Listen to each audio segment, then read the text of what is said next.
Muhammad was born into a culture where moon god worship was dominant. Furthermore, he was born into the Quraysh tribe, who were particularly devoted to the moon god. According to numerous inscriptions, the title of this moon god was Al-Ilah, which means the deity or the god, meaning that he was the chief or high god amongst many gods. Al-Ilah, the god, was shortened to Allah in pre-Islamic times. Now this part may be slightly confusing.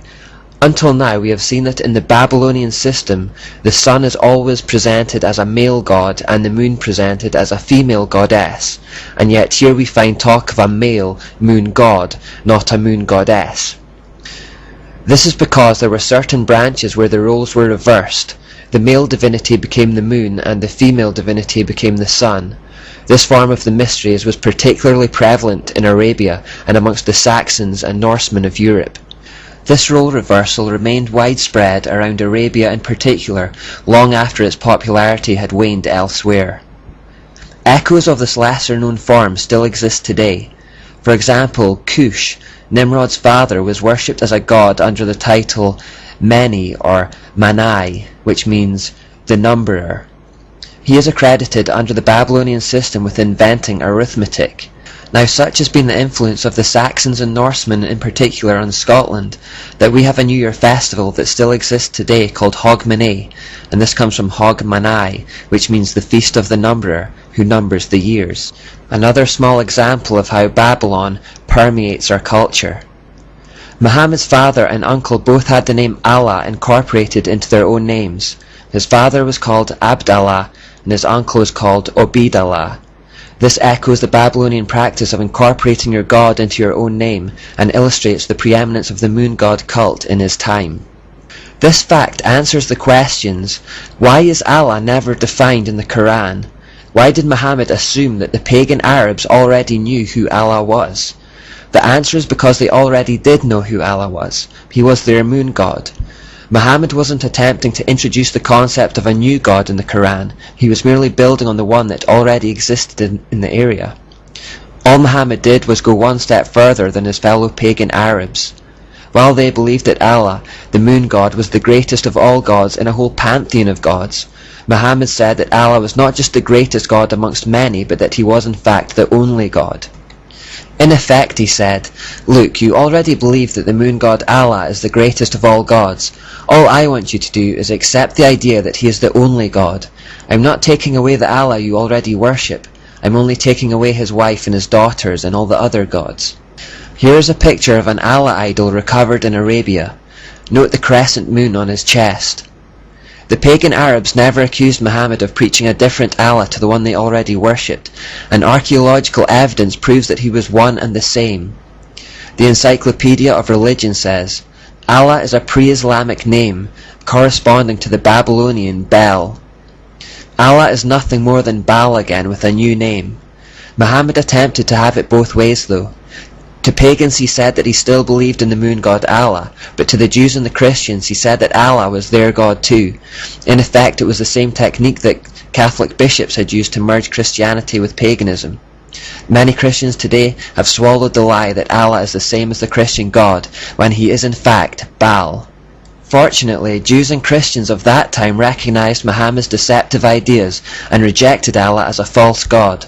Of course this angered Satan no end, and by consequence it angered his puppet Muhammad no end, and we know that when plan A, manipulation and flattery, fails with Satan, he quickly resorts to plan B, intimidation and persecution. We perhaps never see this more clearly than in the relationship Muhammad had with the Jews. The Quran has a distinct split personality that correlate to two periods in Muhammad's life.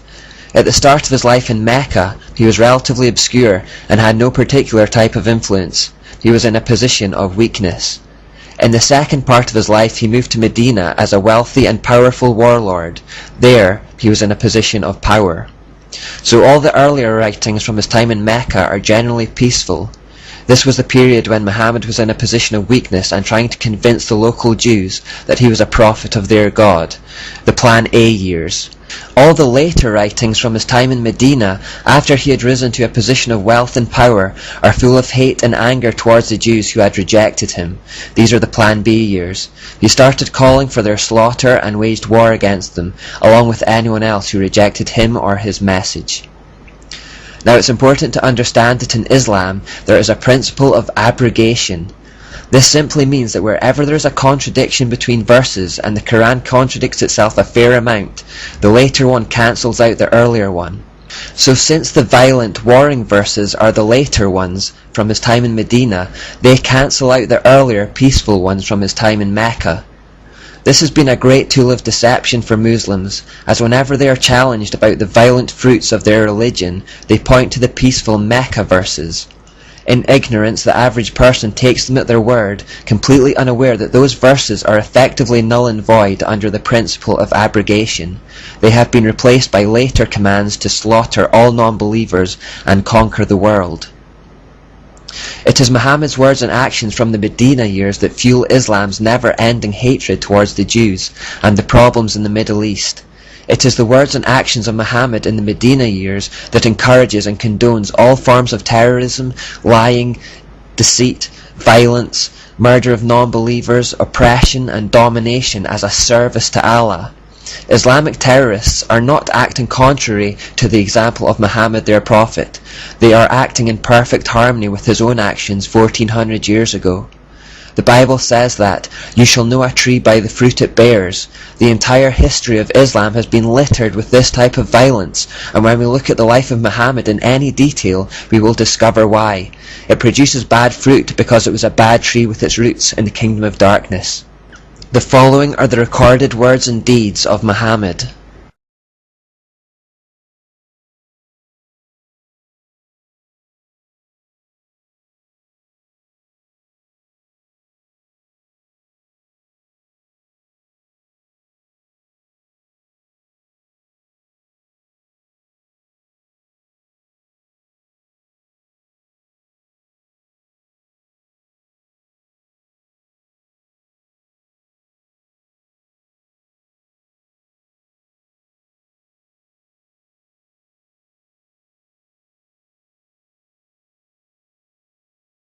In the following example, we see Muhammad suddenly and conveniently receive a message from Allah to rape captured women.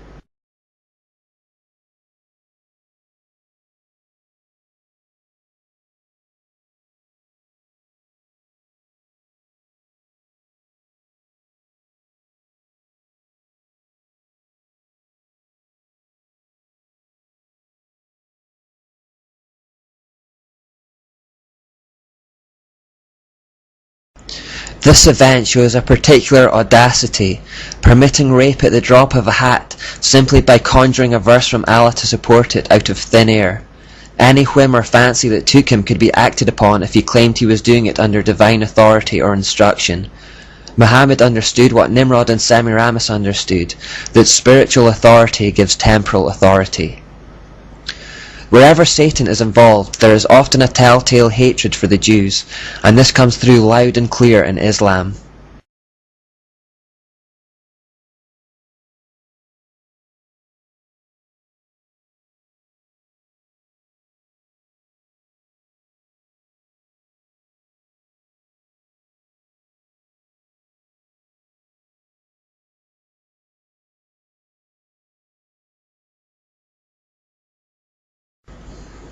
Here, the unbelieving brother was seemingly impressed with Islam's ability to influence people to kill Jews and family members. This practice continues to this day in the Muslim community. Parents will kill children and brothers will kill siblings who leave Islam and call it a mercy killing. The brother in this instant converted on the spot, although we can't be sure he didn't do it out of self-preservation. Islam has a long history of forced conversions where the alternative is death. Muslims have been taught that their redemption will not come until all Jews have been destroyed, and therefore they will not stop fighting against them until they have reached this end.